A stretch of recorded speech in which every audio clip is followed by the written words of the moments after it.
Would you like to work closer to home, save money on gas, and be rewarded for your hard work and attendance? Then Bellisio Foods is looking for you. That's right, Bellisio Foods is now hiring for multiple positions and shifts with great employee benefits, an on-site health clinic, competitive wages, and advancement opportunities. Bellisio Foods is a company that truly values their employees. Apply online at BellisioFoods.com/careers.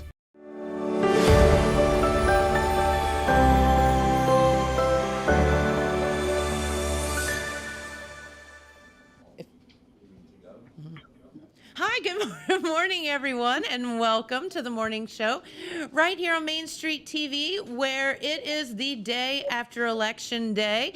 And our good friend Pete Wilson will be here in just a little bit to talk about some of the, well, he and I are going to analyze some things. We're also going to talk about some news. But before that, we have a very special guest here on the program this morning. And welcome. We're going to talk about a fun event coming up. Hi, good morning. How are you? Good, good. And you've been here before, but tell everyone who you are. I'm Tiffany Baldwin, and I'm the program manager for downtown Chillicothe. And Tiffany, you all do so much fun stuff down in Chillicothe or up in wherever you are, over. But you guys have something coming up really, really cool called the Rudolph Run. Is that correct? That is correct. That's coming up on December the 4th. This is, I think it's the 13th year for Rudolph Run. So what it is a 5K and a 1 mile glow walk, basically. So people will get a Rudolph nose to wear along with a glow necklace. And then, of course, they add a lot of stuff themselves. People come out in costume. You'll see Santa Claus or the Grinch or tutus or whatever. So they make it really fun. Yeah. Well, very good. How did this Rudolph Run get started? So it was started by Southern Ohio Survivors, which is an organization that raises money for cancer patients. And then once they hit their 10th year, well, they went through year 10 and they decided to hand it off to downtown Chillicothe. They just didn't have the manpower to run that event anymore. So yeah, so we took it over. Well, very good. And are we still doing this for a good cause? We doing this for fun? Yes. So or the all proceeds, of the above? all of the above. Proceeds from this event specifically go to the Christmas lights that are in the downtown. So not to be confused with the Christmas lights in the park. That's a separate entity, but we're trying to bridge the gap between the park and the downtown. So this is a way for us to do that during the holiday season. You know, and that is so important. And while some people might not think that that's important, or having lights and decorations and things in their own little small town means a lot, it means a ton to a lot of people. It's I think it's stress relief, to be honest with you. It sounds crazy, but you know, who doesn't love to see Christmas lights and to shop and get in the mood where there's lights all around and decorations. Exactly. I agree. So on November 22nd, that is our Christmas tree lighting in downtown Chillicothe.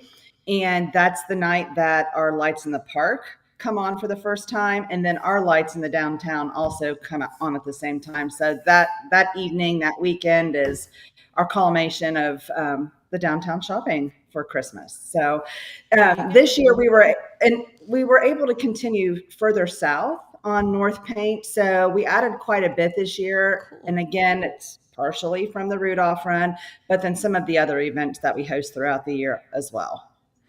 Well, you all have put on some amazing events. And I think that you and I talked about the Brew Fest a while back. And for a town that has never put on a beer festival before, you all are killing it. What you're in we'll be coming up on the 3rd year. Yeah. You have 1 and 2 under your belts, and man, did you all just absolutely nail it, and great job on that.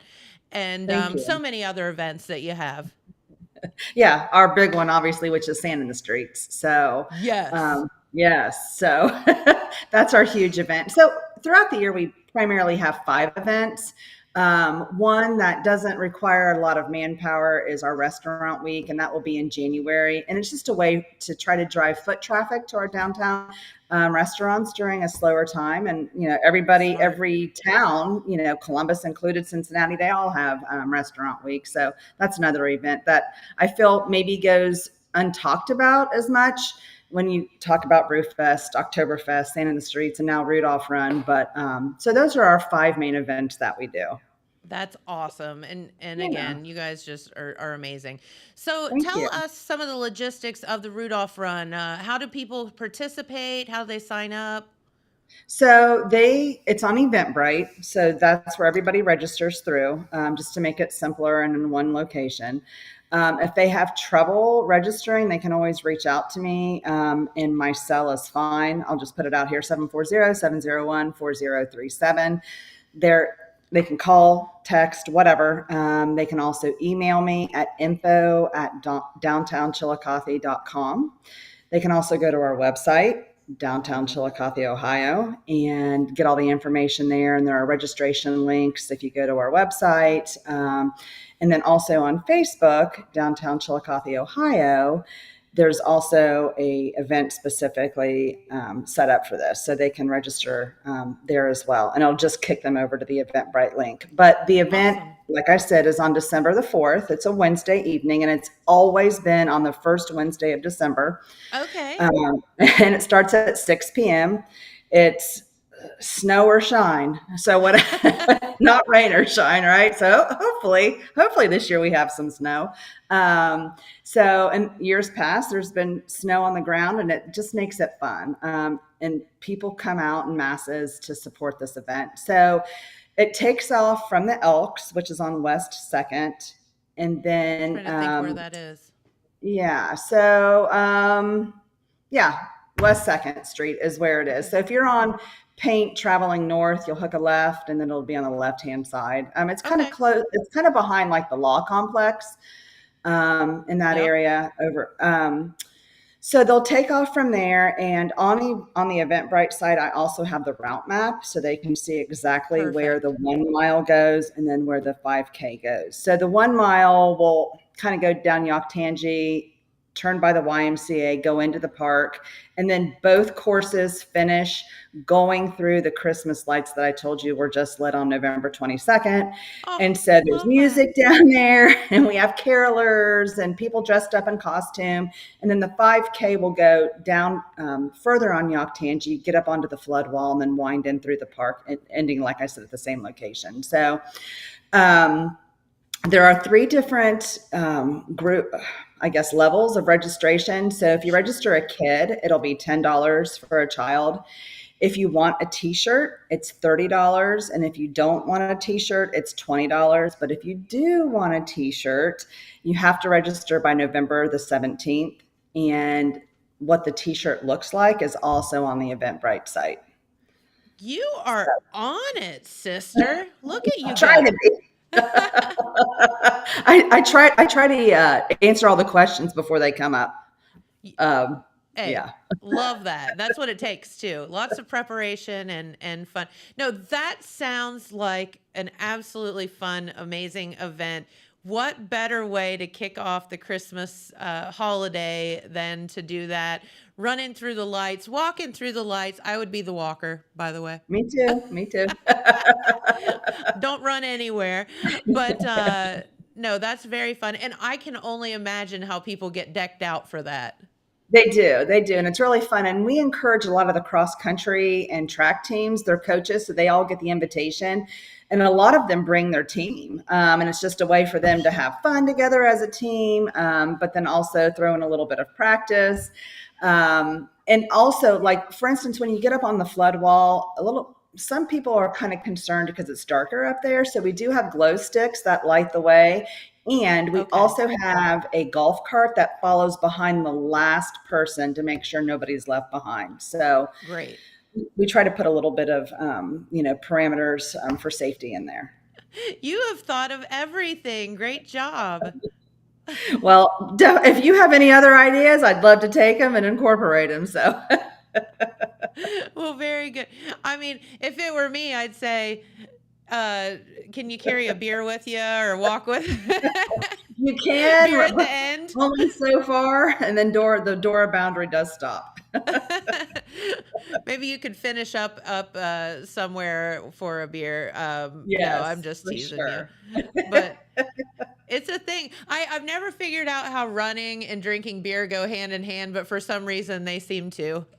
They do. Well, that's why too. I mean, I know this is a sidebar, but Brewfest and the Chillicothe Half we put on the same day last year for the first time because it's a thing for runners. So It yeah, is. Well, I think it's because you've worked so hard and you've trained for so long, and then it's over and you just want to celebrate. Why not? exactly.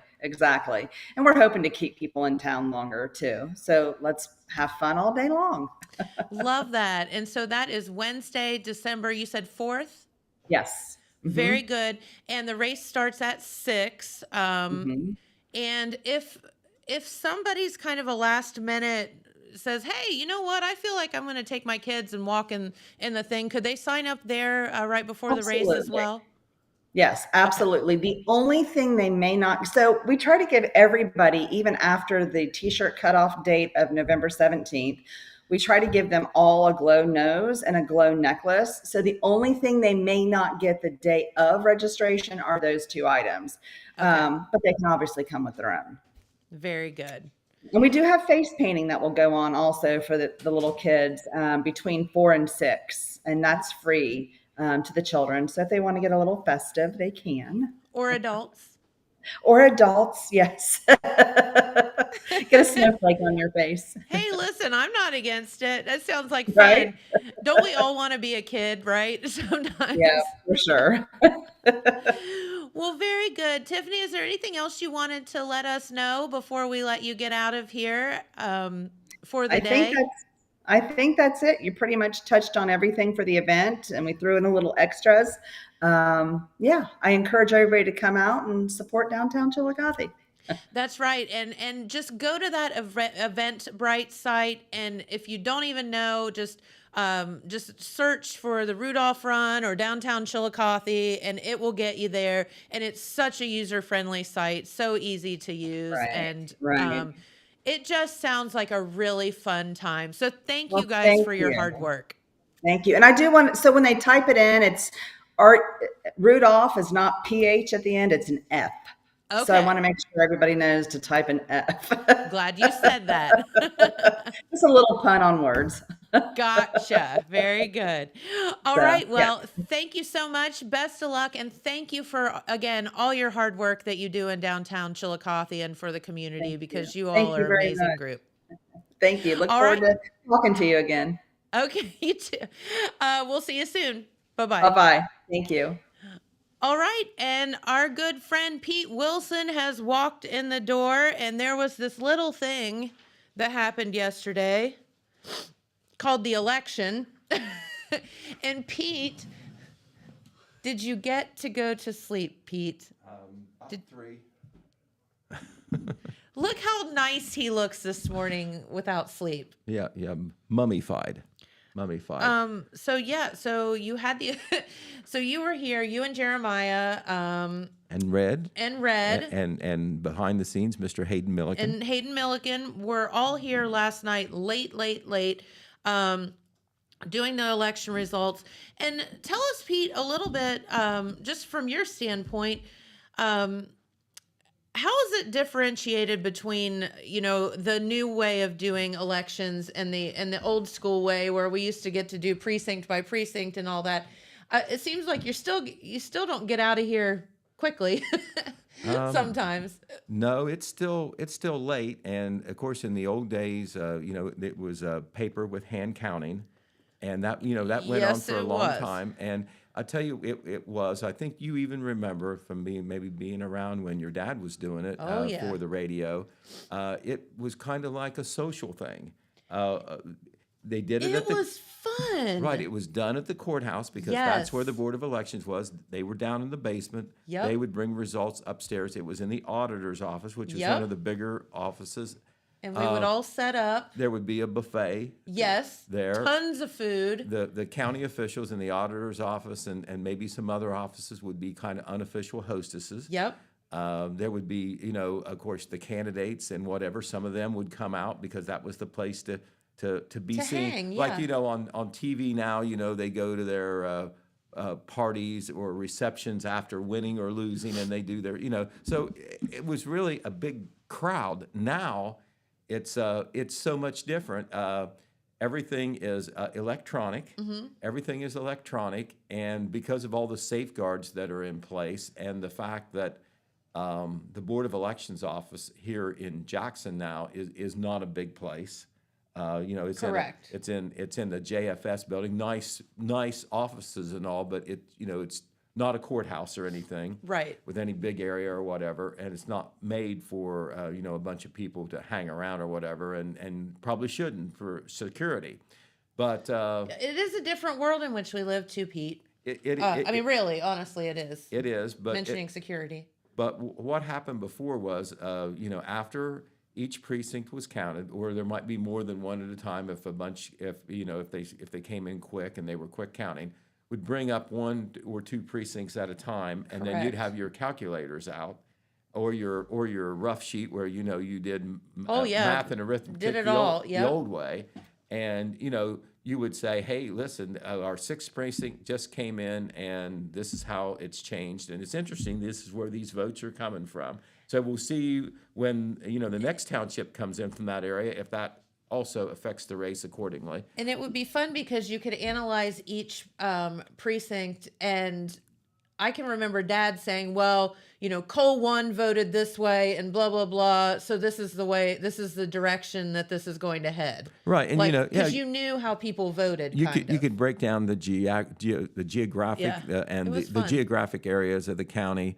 the school districts even, the towns, like Cole 1 and Cole 2. Cole 1, for instance, is the village of Colton. Mm-hmm. Cole 2 is out in the township. There may be a difference there. Right.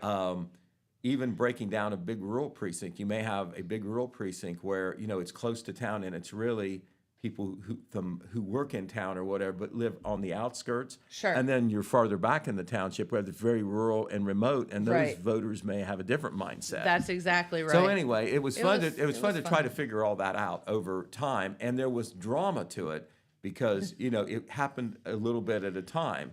And yes. Right. And you're sitting there like, oh my gosh. And now what is happening? No, exactly. And now for us, because of the electronics and the safeguards and the process, we only receive, last night from Jackson County, we received 2 reports. We received the very early report, but it was before 8:30, between 8 and 8:30. It was out fast. Of all the early in-person and absentee votes that had arrived, which was most of the absentees, and some may come in the mail that will be, in the next official count.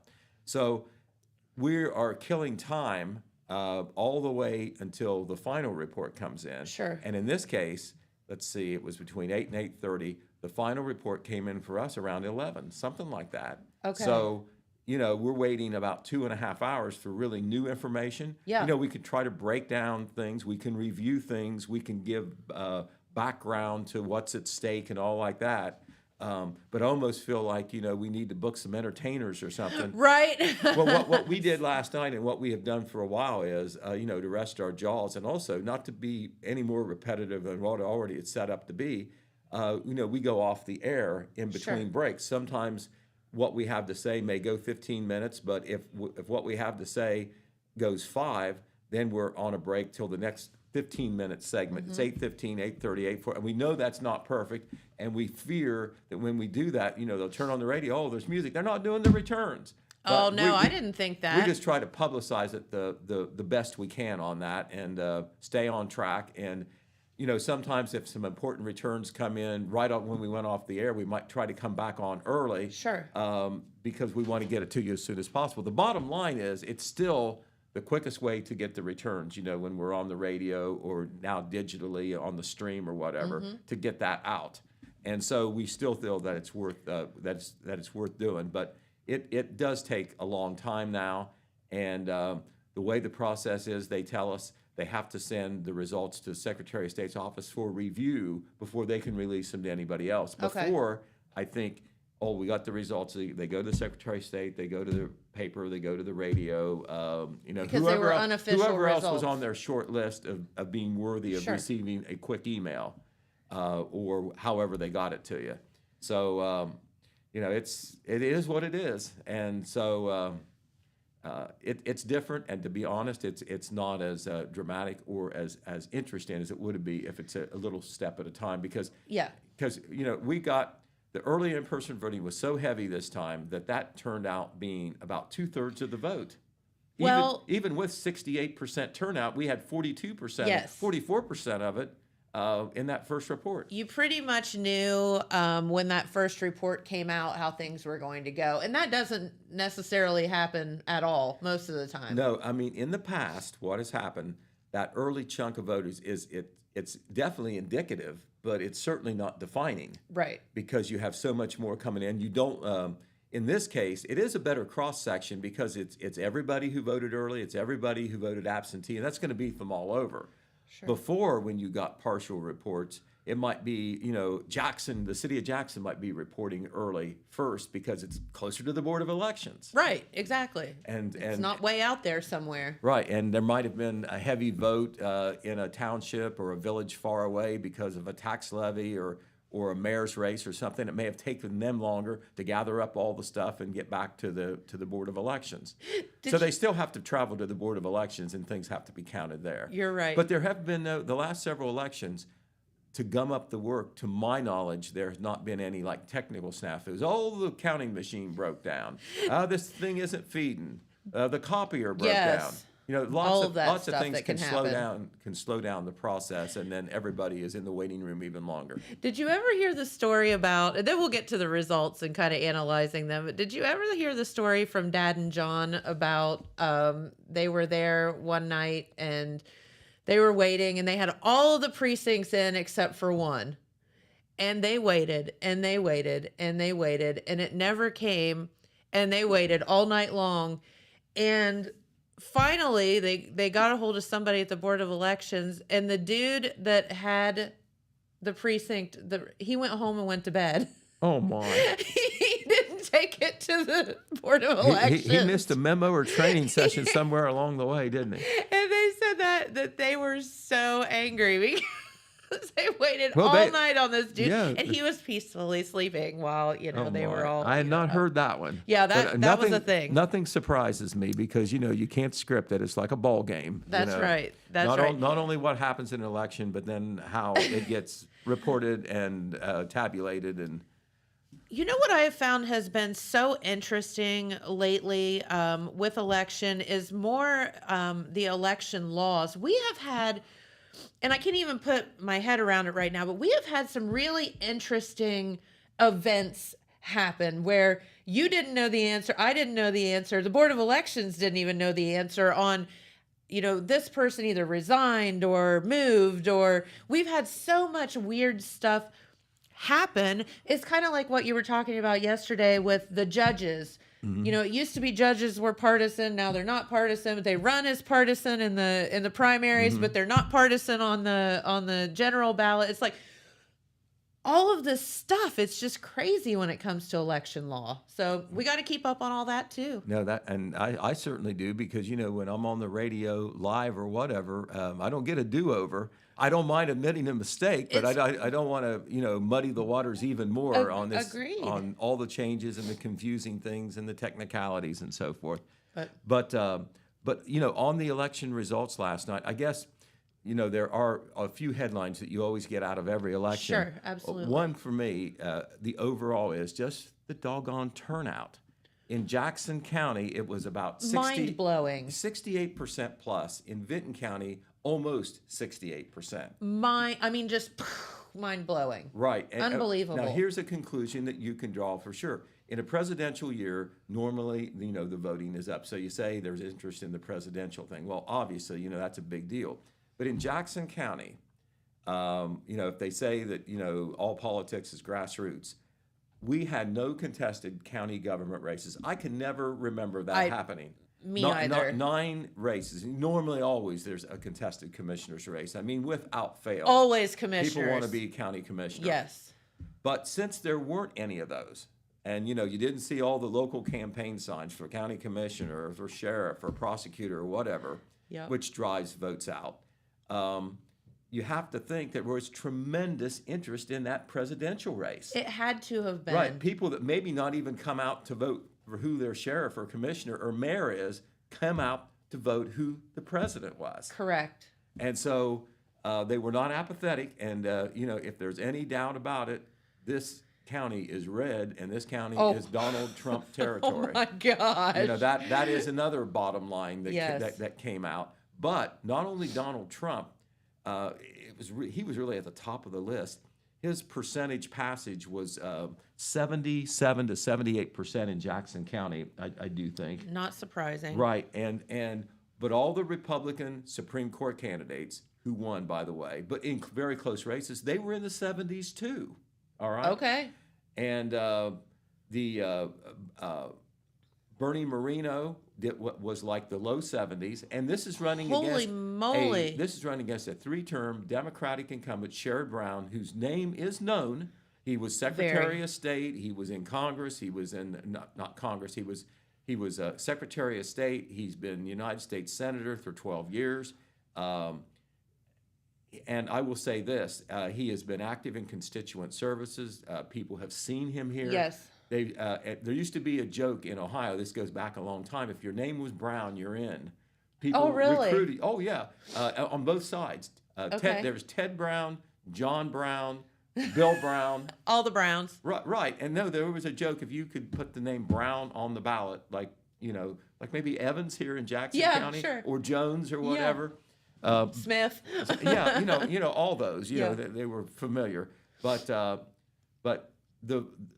the vote totals were astounding, I think, for the amount of for the percentage of people that came out, and there wasn't a single Democrat that was running against any Republican on the local level. But the ones who were running at the district level or the presidential level or the United States Senate level, they were just blown away. And it was a trend that was pretty consistent in southeastern Ohio and south central Ohio counties, some more than others.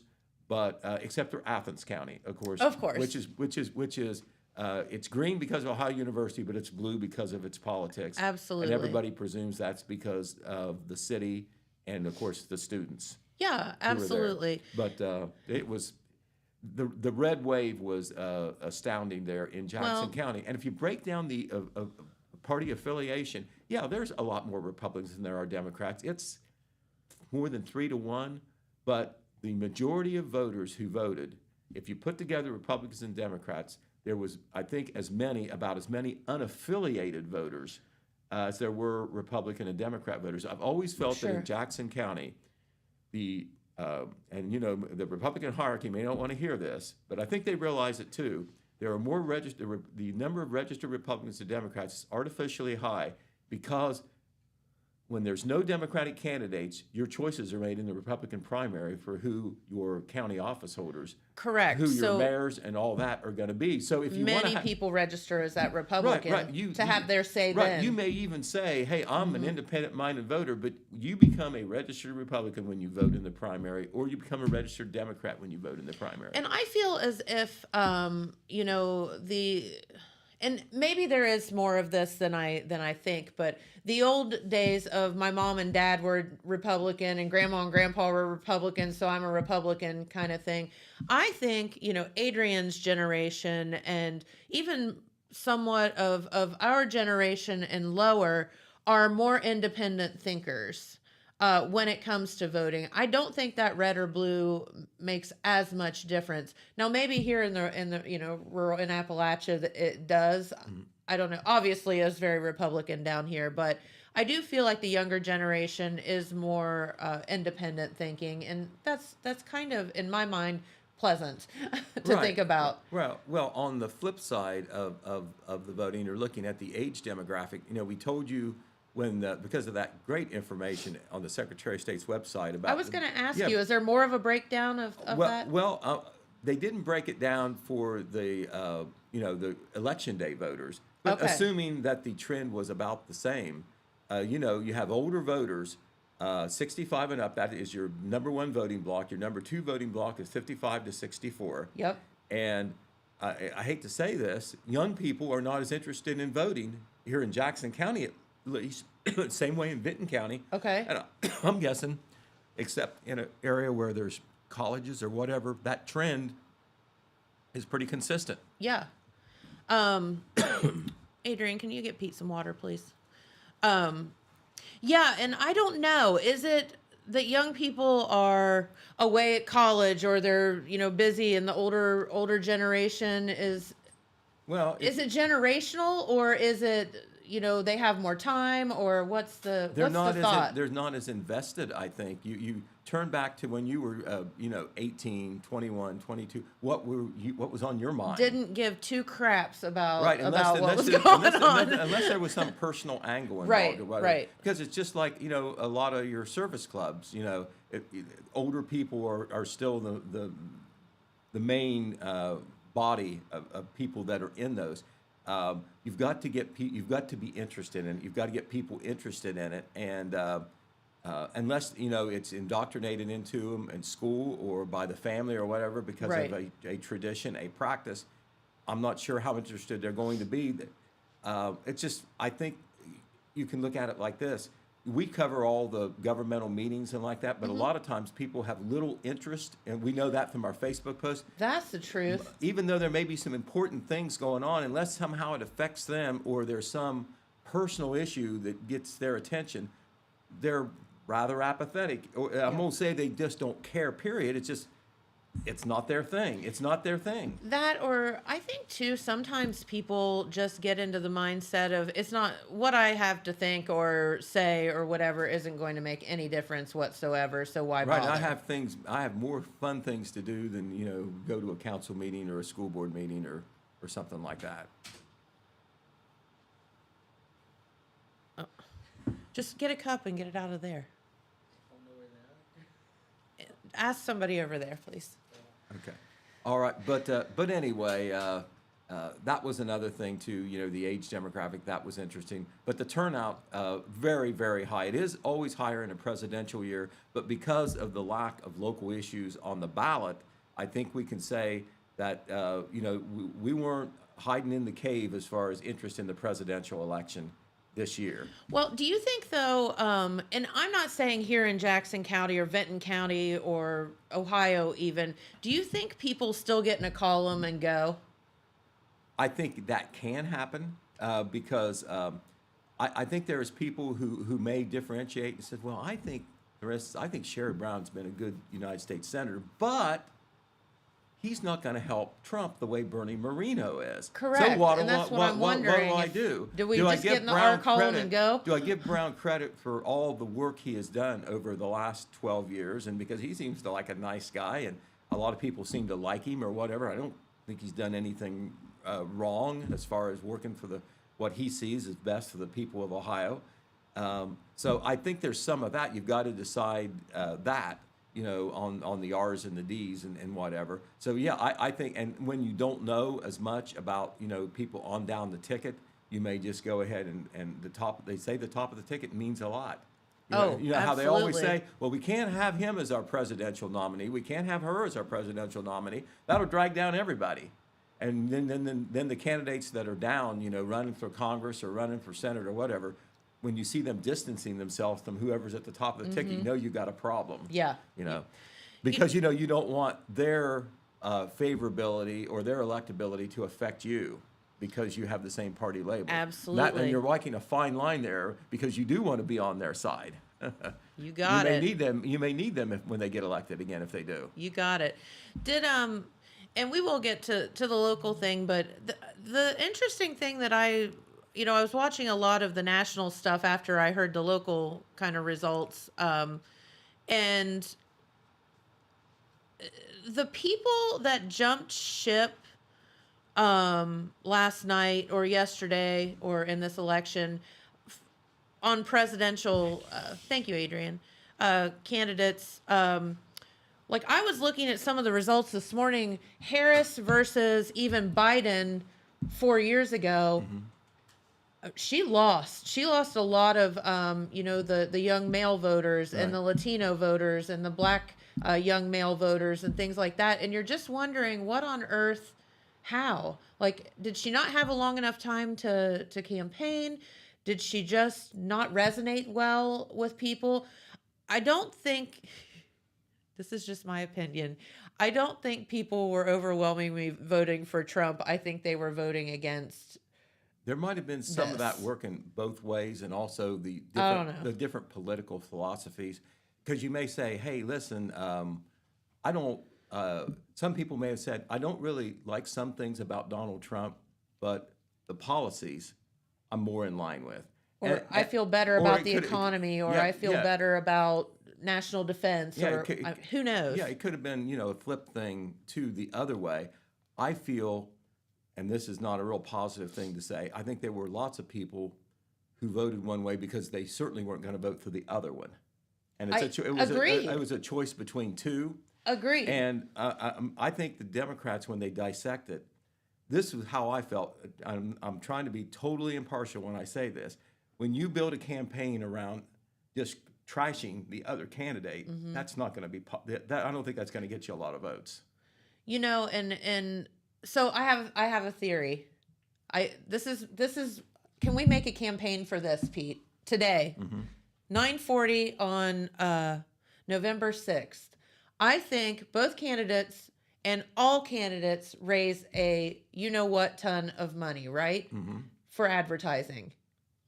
And we have had to endure, and when I say we, I mean the American public, have had to endure these ridiculous commercials now for months and months and months.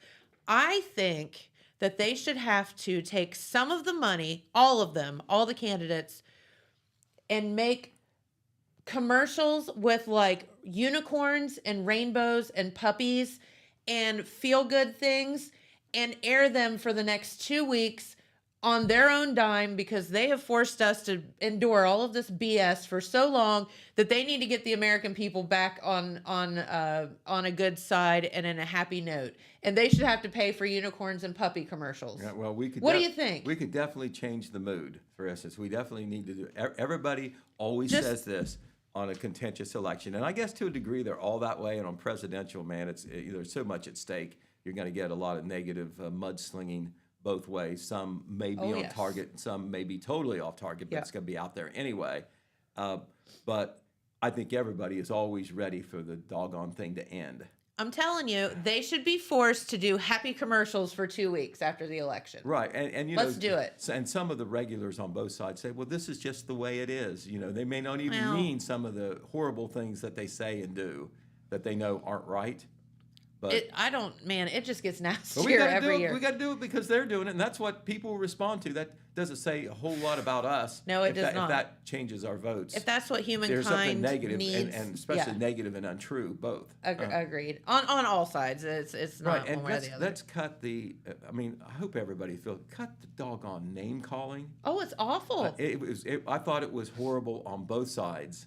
Both sides. It's disgusting. Yeah. Honestly, it's disgusting. Well, let's get to our local our local elections here, and I know here in the city of Jackson, maybe the most watched race would be the income tax, and I don't know. What are your thoughts on that? Well, frankly, I was surprised. Now you got to go back and look at history. Income tax proposals have not done well in the city of Jackson. No, they have not. Over time.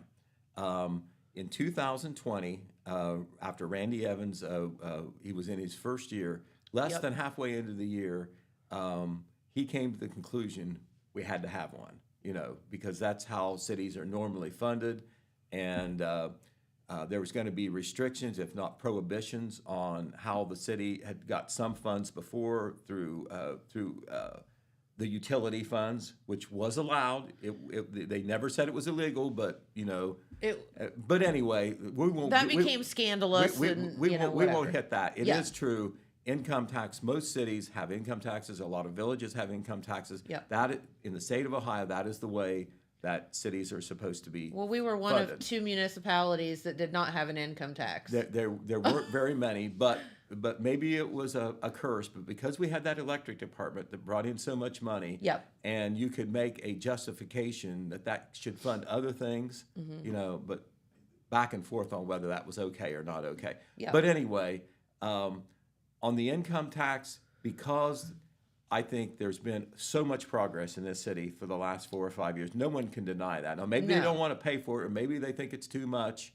or maybe it's not important to them. But there's been so many things that's happened that could not have happened before because of revenue. A lot of that is the infrastructure projects and the street paving. Absolutely. Also, there was a lot of money put into our police department pre-income tax. Yep. As soon as the stream of money from the electric and utilities that had been funding some other things that the income tax fund does now, a lot of that paid for the police department. So now the income tax actually pays for all the police department. Yes. When the income tax was first passed in 2020 and they crunched their numbers, it was passed with the idea that it would help the general fund, and the general fund mainly meant the police department. Yes. All right. And so it allowed the police department for the staffing, or some of the staffing, not all the staffing, to be restored to pre-2020 levels. Very important. But the more visible thing was the infrastructure projects, and most notably the street paving project. Yes. So a lot of the, we had street paving and road paving in the city, but it was mostly a little bit off grants and the state highways. We have a lot of state highways going through. Well, there was Jackson. So also the state paid for most of that. They did, but a lot of times we had to match things.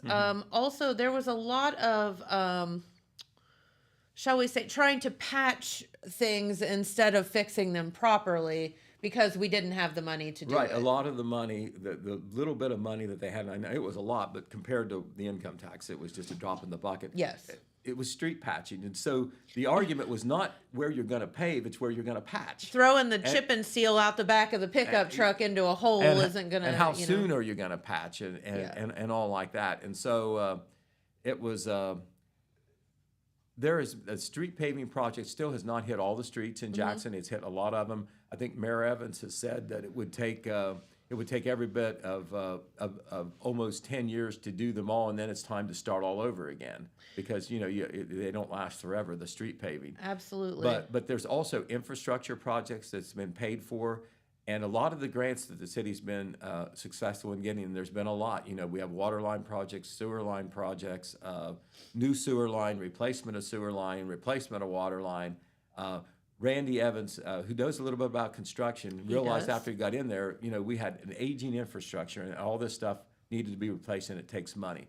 Well, even when you get grants, they usually do require some kind of match. Absolutely. And when you're talking about $1 million projects, that match money, if you don't have it, you're not going to get it. You may have the need, you may be an excellent grant writer, but if you can't do the grant or you can't do the match, you can't pay, your share, which is a minority figure, then you're not going to get these projects. So because all this happened, and City Council is on board with it, has been on board with what's been going on with the income tax and all the projects, I had not really heard a lot of controversy, all right, about the income tax. Okay. Well, people are always going to, complain about taxes. That's age old. Listen, none of us want taxes, right? Whatever tax they are, and if they see something they don't like, they're going to be unhappy about how the tax is spent, or it may be totally unrelated in the city that they may be something happy about. So that's a thing, especially in a small town. Yeah, and you maybe get pulled over for a speeding ticket. You thought it was borderline, but the police officer is doing what he thinks is his job. Hey, slow down, speed on this residential street. And hold it against the whole thing. Is that your impression of the city then? Well, heck with that. They use that to fund the police department. I know, I'm not voting for it. That guy didn't have to cite me. Yeah. I know that's irrational, but this is human beings, and so it may be irrational, but it's the truth. Yeah. Well, outside of the money, outside of just people not liking taxes in general, I don't know a major controversy in the city. I haven't seen a lot on social media or at council meetings that would indicate that people are stewed up about this or that would somehow affect it. So I don't have an answer as to why the income tax passed. I think the effort to pass it the first time, because obviously the need was there so badly, and there was no income tax, was probably greater than it was this time. But there was an effort. There was a committee. I know we had folks talk on Main Street they TV. were here. The mayor Yep. addressed it at City Council. He said how important it was all along. Nobody questioned that. I didn't see a lot of backlash, about the income tax, or on social media, which is where you can maybe get a barometer on how some of the community thinks. So I was surprised. I was surprised that it lost, and I don't know why it lost. And that And is it's 150 some votes. It's not a lot. It's not a lot, but probably not enough to make up with the provisionals and all of that stuff. So I am with you. The only stewing that I heard out there was kind of pro the Jackson income tax, city of Jackson income tax. One thing that I think a lot of you, maybe you do or don't know, is the fact that the tax was really not up this year. Mm-hmm. They went for it a year early to try to get to have that safety net, to try to get it voted in ahead of time, just in case this would have happened. The first income tax that was passed here in the city of Jackson did have a sunset clause of what 5 years. 5 years. This issue did not have the sunset clause where once voted in, it would have just continued on. Right. Did that matter to people? It may have. And, it didn't pass by a ton before, like 53% to 40%. I can't remember. I was going to ask you that. It wasn't like, you were, hanging on for that last vote to see how it was going to go. It passed not by a lot, and this time it lost, but not by a lot. Yep. Some people do not like, in general, a tax that is a continuing tax, which means to them that means permanent, because forever. They're afraid they're stuck with it forever and they can't get rid of it. Right, and so I think a sunset clause, which is on most tax levies, is a good thing. But I think the thinking from Mayor Randy Evans and the administration, and he did not belabor the point, he just announced how it was that it's clear that we need it, and he felt that if the residents were shown what could be done with it, that would validate it in and of itself. And why play games and say that you're going to not need it after 5 years? But then there's the accountability factor in there too. And I think when you do that, it makes you maybe think a little bit harder about what the public attitudes are, and you maybe communicate a little bit more. Hey, listen, do you like what we're doing with the tax? Do you think we ought to spend it this way or that way? If it's just on there, that accountability isn't automatically there. It isn't hanging out there at the end of a certain period. And if we, ring this bell, it's really difficult to unring it. Right, and there didn't have to be a sunset clause in it for the first place. Now, but Randy Evans thought it should be there because, hey, listen, we want to show you for 5 years. After that, see what you think. Yep. Maybe it would not have passed if there was not sunset clause in there to begin with. But he thought at the beginning it needed to be because he had to sell it. I'm wondering if that's, I don't know.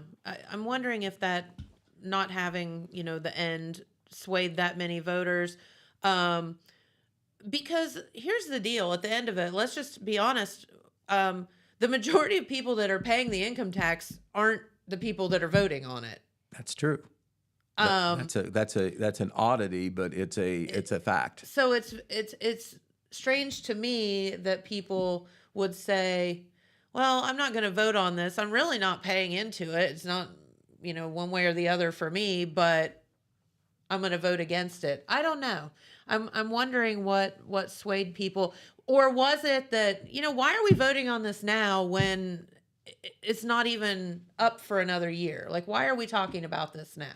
Okay, well, is that a thought? There could have been some of that. I don't know. I'm throwing it out there. Well, you have to think when there's no obvious reason you have to think about all the possibilities. Because you're right. I'm sure they're doing that now at the Memorial Building, dissecting this thing.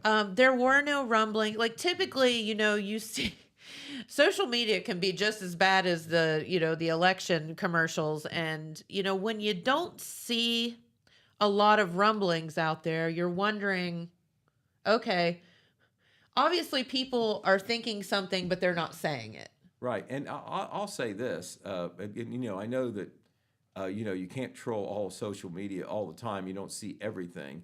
But in general, the comments that I've seen about what's happening with the city, a lot of positivity about the projects. Sure. Gosh, isn't it great that, all these streets have been paved and that we're fixing this and fixing that? And those comments usually come out when maybe somebody is complaining because their streets tore up, because they're doing a water main project. And that's a whole other thought. Are people voting against it because they're annoyed because they were inconvenienced?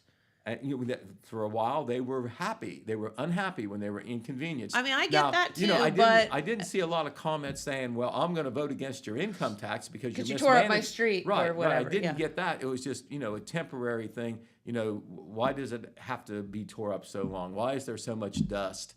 Can't they do this another way? Yeah. I don't know. It's going to be interesting. I would love to be a fly on the wall in a large focus group of folks to find out what their mindset was when they went in and voted on that income tax or voted against that income tax. Because I'm not exactly sure why the no votes. No, I'm not sure either. It's probably a lot of different things. Probably for different people. Yeah. But anyway, elsewhere in Jackson County, we'll go over this real quick. But Donald Trump, by the way, it was 78% support for him. But the other tax issues passed in Jackson County. There weren't a lot of them. However, the two aggregation issues that were on the ballots in just the townships only, the county commissioners put them on the ballot to let the public, have their say. I think the commissioners felt after getting a pitch from a consultant, thought that it was a good idea to at least let the public weigh in on it. And people don't understand it. That's the problem. They're aggravated they're aggravated by aggregation because they don't know what it is or they don't understand. And they feel like they're getting played. Right, and yeah, it's like the safest thing is a no vote, maybe. Absolutely. I think the commissioners realize there needs to be more understanding on it. Yeah. And we had articles in the newspaper when they talked to the commissioners, but really, I don't think there was any campaign to get it passed. It's not like it's going to hurt county government. The commissioners just felt like this has worked in some other places. It's really for the benefit of the constituents, but they don't understand it, and I get that. The bottom line is it gives the residents a chance to pool together to get a better rate for natural gas and electricity. It only helps you, really. But here's one of their selling points. If you don't want to do it, you don't have to. Yes. You can go on with your current provider. You can opt out. Yep. So, and this was just in the townships. This was just in the unincorporated areas of Jackson County. This is the second time they tried, and I don't think it was any closer this time than it was last time. It lost by a lot. Yeah. And then now the tax levy in Wellston for fire department, they didn't make a big push to get that passed this time because some other factors from what I understand. Okay. And it barely passed. Oh. And you know how people normally support firefighting, and the Wellston Fire Department has an excellent reputation, the only full-time fire department in Jackson County, and it didn't pass by very much at all, but it did pass. And I'm wondering on that, there were several tax levies in Vinton County that did not pass either. And really? In both counties, within the past year, there's been reappraisals on property, which means your property tax is going up, even if the levy is the same. Even if the levy is the same, because there's two ways your property tax gets affected. Tax levies, taxing for needs, firefighting, cemeteries, current expenses, whatever, and then the value of your own property. That's right. Those are the two factors that affect your property tax bill. And so if the reappraisals go up, and remember, we heard from Tiffany Ridgway, I mean, this is all over. Real estate values are up all over the place. Well, that's going to affect the real estate taxes. Well, It's a natural thing. And so if they go up 20%, isn't that a lot? reappraisals are only done, once every 7 years. Yep. So it's bound to go up a lot when it hits. Yeah. So if suddenly you got that Especially tax after- bill this year and it's quite a bit higher, even though, my house, I didn't know it was worth that much more money, and now I'm going to pay tax on it. I'm not going to try to, you're kind of unhappy about it. So here comes a property tax levy And you're that, like, that you've always supported. And let me see, inflation is bad. I can't afford this. Yeah. I mean, and that's the probably thing. has nothing to do with support for the fire department, for cemeteries, for township trustees, for village government, whoever is putting that levy No, on. it's That's my self-preservation. thinking. It's Right. self-preservation. People just... What do they call it? Vote in your pocketbook. Yeah, absolutely. Or, and this sounds kind of cold, it doesn't do anything for me. It's like when somebody might vote against the senior citizens levy. Well, Right. hey, I'm a young family. I'm struggling to get by Yeah. over. I'm not against the seniors, but this isn't going to help me, so somebody else should pay for it. You're right. The old user fee versus Mm-hmm. the community thing. Okay, so anyway, in Vinton County, one of the big things there, and we interviewed her last night, Lena Featheroff Rogers Interesting. was elected the Vinton Yeah. County Common Pleas Court judge. She was running for the unexpired term that was currently occupied by the Republican candidate, Jim Payne. And Jim Payne had been appointed to that position after Jim Sawyer resigned last year.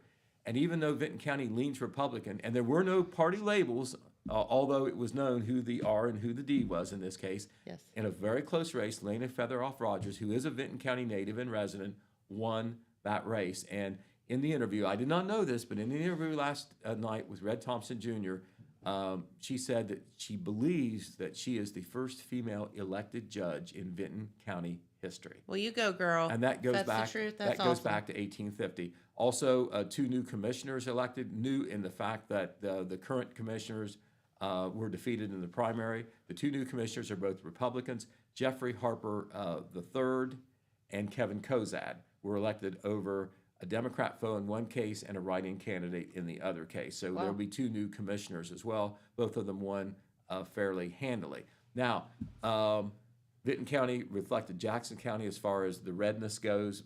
Big for Trump, big for all Republicans. The difference being the Featheroff Payne case. And in that, they Interesting. didn't even have the R's or D's on there. Right. But once again, their party labels were on in the primary, and it was known that the Republican candidate was Jim Payne, the Democrat candidate was Lena Featheroff Rogers. But Jennifer, I want to say something about our coverage. Because of print deadline, you're not going to pick up our Wednesday paper and see all that report about Correct. the election. You are going to see a dissection of the early votes and the demographics. I thought that was really interesting to me. I'm a nerd on that thing. No, very I thought cool. it was interesting. We have that, but we do have summary stories with a lot of detail already on the net. That was why it was even later, getting the work done. This guy needs some sleep. We had to, I do. We had to, do all the checking. I hope there's not too many mistakes in there. And then we also did it, online digitally, and so posted on the Telegram Facebook page, the Jeremiah Shaver News Personality Facebook page, the Total Media Facebook page, and I believe the Total Media YouTube page.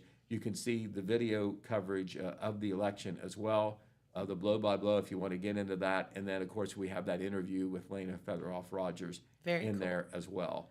And so in Saturday's paper, we'll have a little bit more detail. We'll interview some of the winners. We'll ask about the income tax in Jackson. Yeah, Initial thoughts from interesting. the city folks on that, on their response, and if they have any early thoughts on where to go from here. Sure, and I think that's fair, and I'm interested to see what they have to say. I'm also interested to see what the public would have to say, when put on the spot.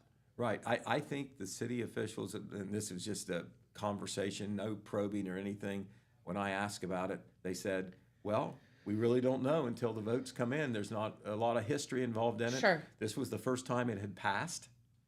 And so... We'll see. Right.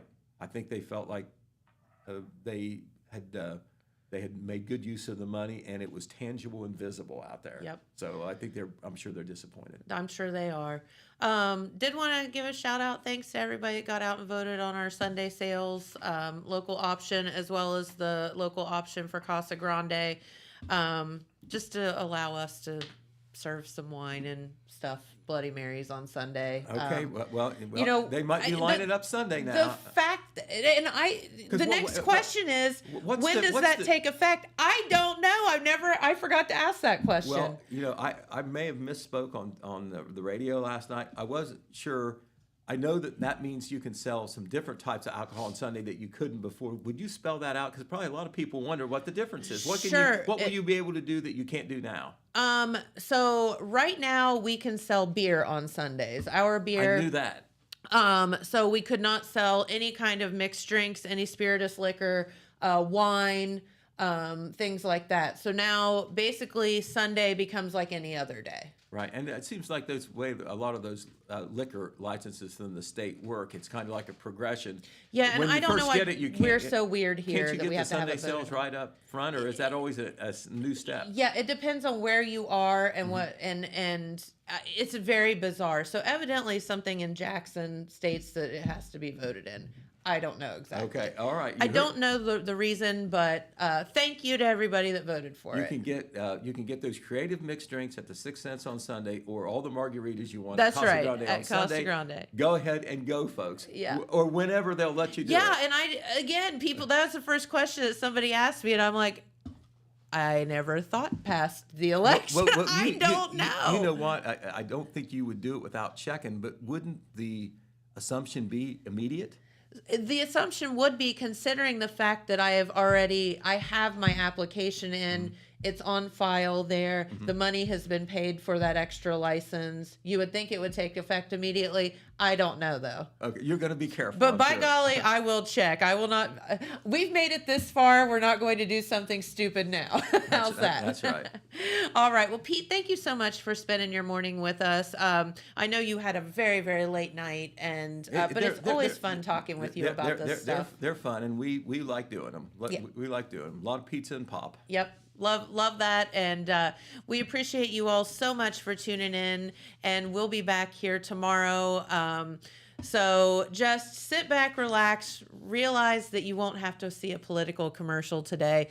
And I'm sorry if the elections didn't go your way, but just celebrating the fact that it's over. Yeah. So we'll see you back here tomorrow. Have a great day, everyone. Bye-bye.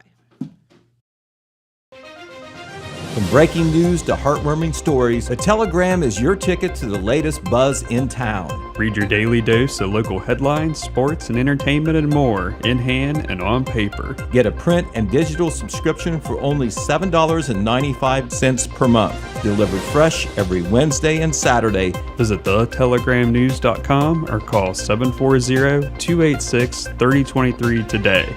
Don't just read the news, be a part of it.